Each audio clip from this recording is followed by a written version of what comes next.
Hello guys, welcome back to the channel. In this today's video, I'm going to show you how you can unlock trade booth skin and grow garden game of Roblox new farmers market update.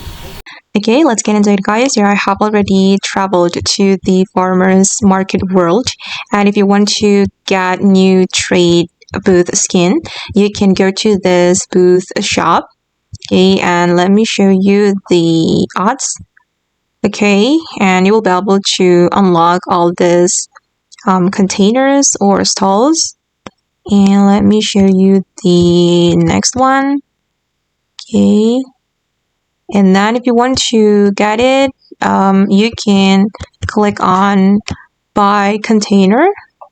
Okay, but unfortunately we need Robux to buy the container or the stall. And this one as well. Oh my god, I hope that I can buy it with shackles. Okay, this is for the elemental container. Okay, and you will have chance to get cherry blossom stall, waterfall stall, beach stall, yellow stall, or blue stall.